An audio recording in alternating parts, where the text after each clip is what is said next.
فخر الجمهورية بالكامل الناس اللي زي الدكتور محمد غنيم والدكتور محمد الغار، اللي هو وقف مع الثوار ووقف مع الثورة، الناس الأحرار. ولا ننسى الدكتور فريد زهران، ولا ننسى الدكتور أحمد فوزي، ولا ننسى نقيب المفلحين، ولا الدكتور هادي عفيفي. المهم عايز أقول لكم الثورة رايحة على فين؟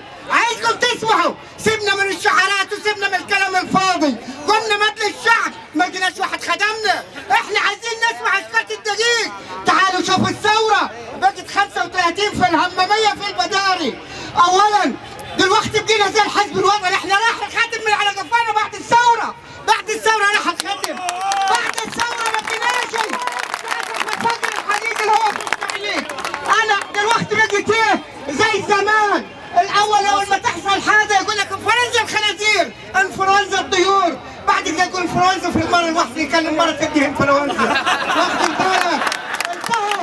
انتهى العصر اللي فات يا دكتور، انا هكلمك كلام وعايزك توصله.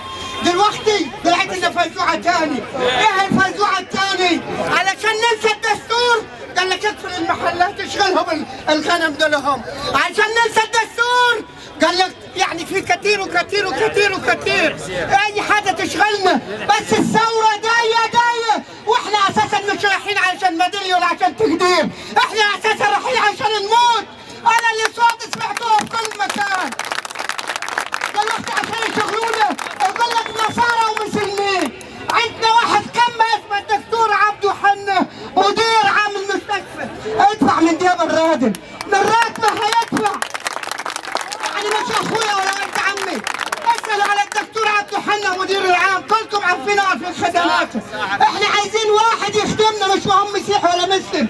النصارى والمسلمين في بلدنا في البداري رغم احنا مشهورين بالاجرام، اخوات وولد عم، انما تعمل لي حاجه عشان غسيل مخ ابعد عني، ابعد. يعني انا معي مشكله يا دكتور، مرت ولدي اتهب من وزير الصحه عشان تتنقل من القصر دي بره علشان التحرش والكلام الفاضي اللي عندنا فيه.